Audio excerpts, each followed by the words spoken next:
Section 3. You will hear a student called Sandra talking to her tutor about a draft proposal she has written for a competition. First, you have some time to look at questions 21 to 24.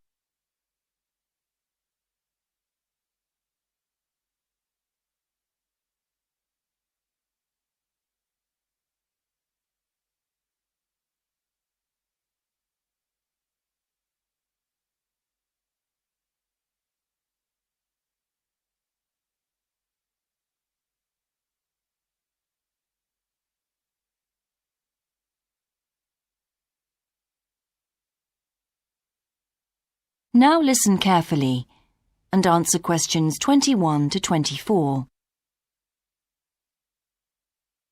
Right, Sandra. You wanted to see me to get some feedback on your group's proposal, the one you're submitting for the Geography Society field trip competition. Uh-huh. I've had a look through your proposal, and I think it's a really good choice. Oh. In fact, I only have a few things to say about it, but even in an outline document like this, you really have to be careful to avoid typos and problems with layout in the proposal, and even in the contents page. So read it through carefully before submitting it, okay? Will do. And I've made a few notes on the proposal about things which could have been better sequenced. Okay.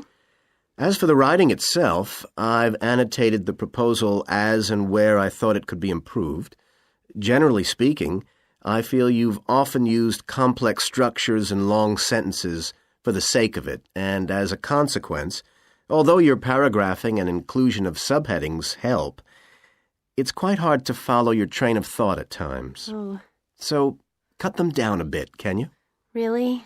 Yes, and don't forget simple formatting like numbering. Didn't I use page numbers? I didn't mean that.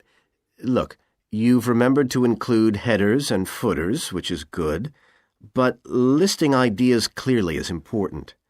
Number them or use bullet points, which is even clearer. Then you'll focus the reader on your main points.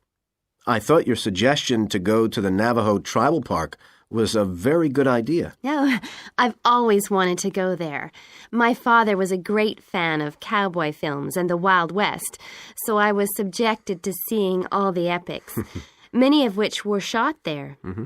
As a consequence, it feels very familiar to me, and it's awesome, both geographically and visually. So it's somewhere I've always wanted to visit. The subsequent research I did and the online photographs made me even keener. Before you hear the rest of the conversation, you have some time to look at questions 25 to 30.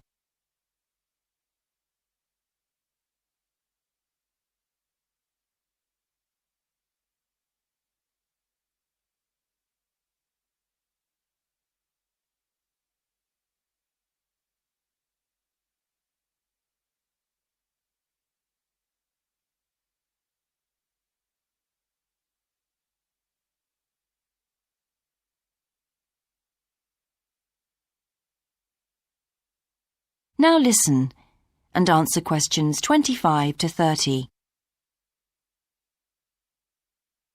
Interesting. Right, let's look at the content of your proposal now. Did you find it comprehensive enough? Well, yes and no. You've listed several different topics on your contents page, but I'm not sure they're all relevant. No? Well, I thought that from the perspective of a field trip, one thing I needed to focus on was the sandstone plateau and cliffs themselves. The way they tower up from the flat landscape is just amazing. The fact that the surrounding softer rocks were eroded by wind and rain, leaving these huge outcrops high above the plain. It's hardly surprising that tourists flock to see the area.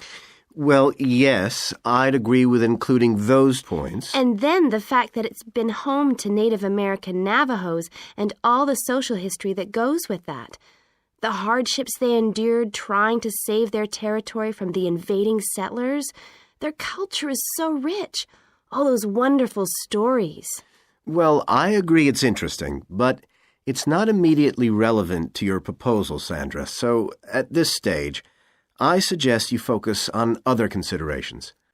I think an indication of what the students on the trip could actually do when they get there should be far more central, so that certainly needs to be included and to be expanded upon. And I'd like to see something about the local wildlife and vegetation, too. Not that I imagine there's much to see. Presumably the tourist invasion hasn't helped. Okay, I'll do some work on those two areas as well.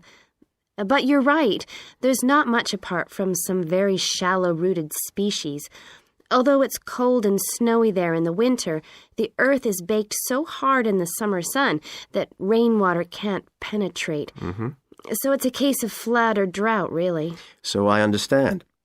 Now, before we look at everything in more detail, I've got a few factual questions for you.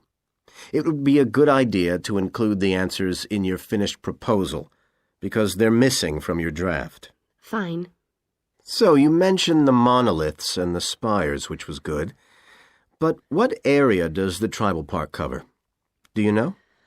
12,000 hectares, and the plain is at about 5,850 meters above sea level. Larger than I expected. Okay, where's the nearest accommodation? That's a practical detail that you haven't included. Have you done any research on that? Yes. There's nowhere to stay in the park itself, but there's an old trading post called Goulding quite near.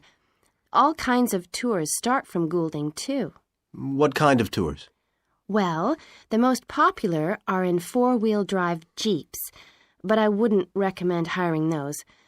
I think the best way to appreciate the area would be to hire horses instead and trek around on those. Biking is not allowed, and it's impossible to drive around the area in private vehicles. The tracks are too rough. Okay. Lastly, what else is worth visiting there?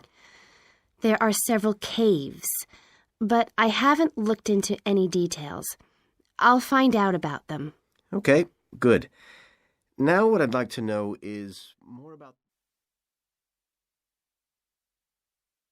That is the end of section 3.